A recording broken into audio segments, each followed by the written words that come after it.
think I left my camera at home today. I wonder if we can take a selfie picture of a Boreal owl.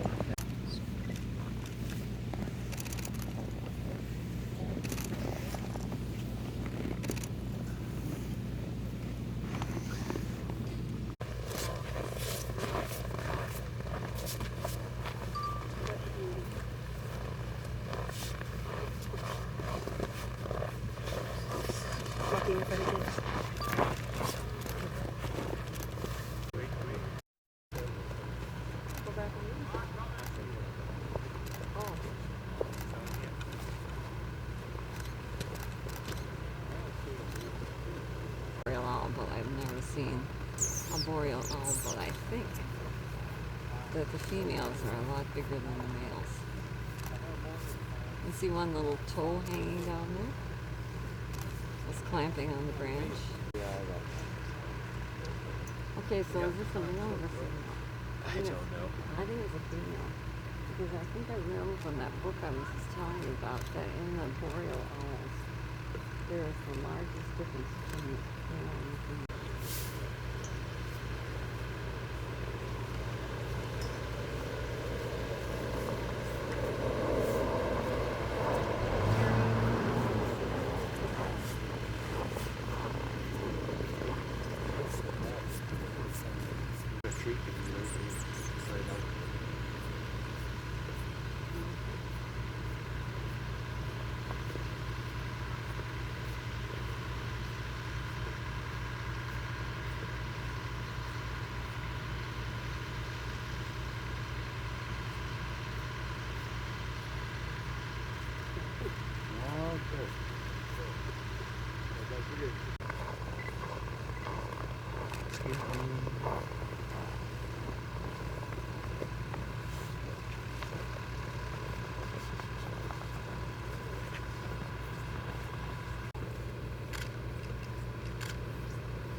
Was he facing this way though before?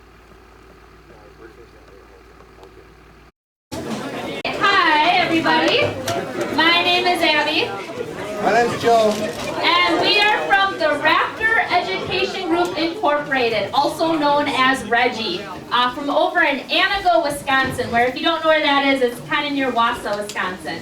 Now, Reggie was actually started in 1990 by Marge Gibson, who is our founder as well as our director. But she had actually done rehabilitation for many, many years in Southern California. When she decided to retire, she actually came back to Anago, which is where her family's from and her parents were living. And when she started it, she actually just wanted to do education, thus the name Raptor Education Group. However, since she was a rehabber, just like the movie Field of Dreams, if you build it, they will come, people started bringing her birds for rehab, and she couldn't say no to them. And now we get anywhere from 500 to 800 birds every single year for rehabilitation. So it's definitely gotten very, very big. So we actually have one of the largest flight cages in the Midwest and even in the country. It's 110 feet long and 50 feet tall, and it is meant for our eagles, for bald eagles, so we can get them back to strength in order for them to be released. Or studied peregrines, you know they want to move and they want to move fast. So what he'll typically do is I'll pull him out of the box and he'll just start flapping and just start and trying to fly away, because peregrines, when they want to go, they want to go. So we'll go ahead and pull him out here and get him settled, and we'll be right back.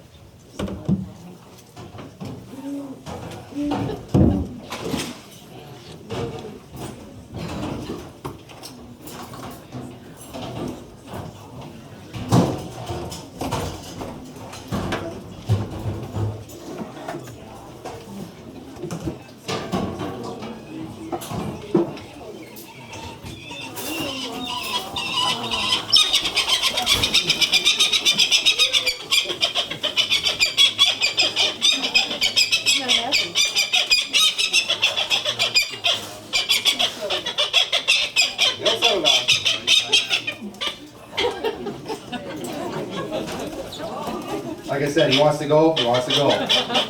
This is typical behavior for Ishmael. We'll get him back up. There he comes. He'll get settled down. Hey, buddy. So again, this is Ishmael. He's an adult male peregrine falcon. And as everybody knows, peregrines are probably, they are the fastest bird on the planet to dive. Peregrines have been clocked well over 200 miles an hour. So the cool thing about Ishmael is he was bred for a falconry bird. He was bred to be flown for the sport of falconry, but it just so happened he had something wrong with one of his feet. And in the sport of falconry, the whole goal is to catch something. If you don't really have good feet, you aren't going to catch anything. But with Ishmael's sister, she was actually one of the first peregrines to be reintroduced into the state of Wisconsin. But as pretty much everyone knows here, the peregrine did diminish in population. Anybody know the chemical that did that? Yeah, DDT, right? So DDT is a major chemical in the bird world. Killed a lot of bald eagles and a lot of peregrines. And so one of the things we will do is we will ask to kind of hold your questions to the end, since we do have a lot of birds to go through. So if anybody has any burning questions about the specific species or about Ishmael himself, feel free to raise your hand. But kind of just questions overall about Reggie or about birds, just hold off to the end, and we'll pull a bunch of birds out at request for whatever guys you want to see at the end. Okay? And so we'll keep him on a little while, and Abby will get the next bird out.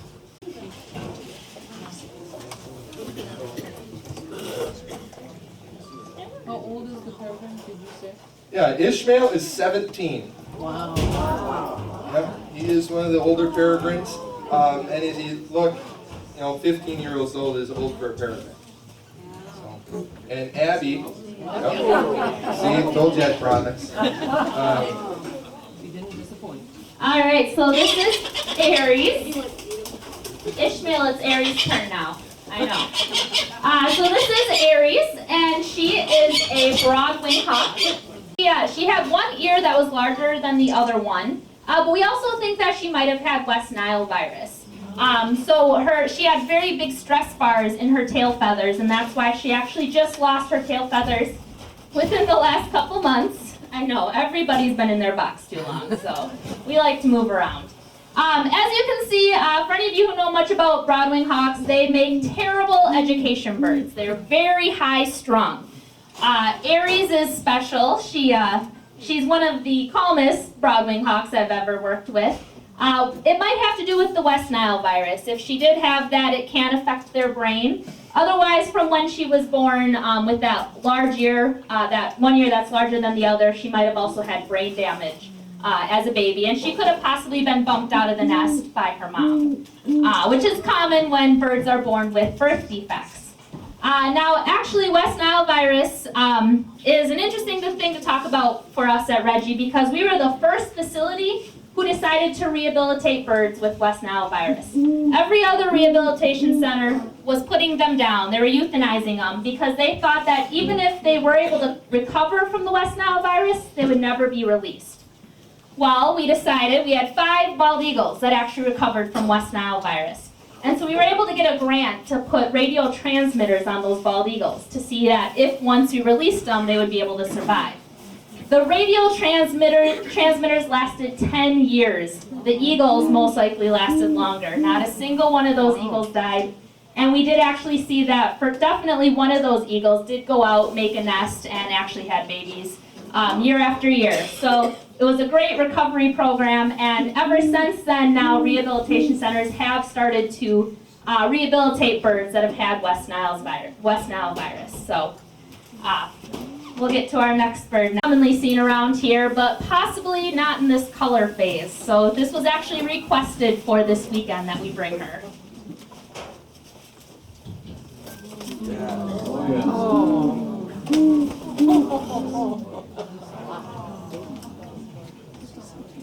Dark face, rough legs. All right, I hear a lot of oohs and ahs. Yeah. So this is Atka, and Atka's a dark-faced, rough-legged hawk. So Atka was found in northern Wisconsin. She was originally struck by a vehicle, and the people who found her on the side of the road decided, oh hey, I can take care of this bird. That's not a good idea. So the people that found her held her for about 5 days. They fed her beef, venison, trout, and Gatorade. So she had an original broken right wing. You can see it here. It'll start to droop as she starts to move around and she's out a little bit more. She's pretty nervous because she doesn't go out on a lot of programs. This is probably only her first or second program. But she does pretty good. But the thing we really want to take away from Atka's story is, if you don't know what you're doing, don't do it. It's kind of common sense, but you think a lot of people would get that, but it just doesn't happen. So you really have to be an expert at what you're doing. And the way, if you do happen to find an injured raptor on the side of the road, legally you can't hold it for more than 24 hours. Then you're violating laws. So we do give out, like pamphlets and stuff. The best way is to get a cardboard box, just like we transport our birds in. Get a cardboard box, put a towel in the bottom of it, catch the bird with a towel, because again, these are raptors and they do have a pretty nice set of claws on them. Catch the bird with a towel, put them in there, put the towel over the top of the box and transport them like that. Don't feed them, don't try to water them or give them Gatorade. Nice bird. That's called a rouse. For those of you who don't know, that's a sign of comfort. So. There, we do have transporters that live in Minnesota, live in Wisconsin, live all over the state. So if you call us and say, I have an injured bird near wherever town, we'll call the closest person and they'll take it and transport it. And possibly it'll jump through 3 or 4 people before it gets to us. We can get it to us and get it help. Okay? So this is Atka, and dark face, rough-legged hawk. So I'll give her back to Abby. A little bit more about Atka. As we mentioned, the people who found her, they had her for 5 days. So by the time they got her to us, unfortunately her wing had already started to heal, and their bones healed very, very quickly. And so she might have had a chance of being released. In fact, we reevaluated her over and over again, because if you look at her, it's hard to tell that anything's wrong. In fact, we had her as an education bird, decided we thought she was releasable, and then again, we're very strict about what we release. That bird has to be perfect, has to be 100% healthy before we're going to release it. And so that's one of the best ways one of the best lessons to always get that bird to us as quickly as possible, because it definitely helps in the release rate.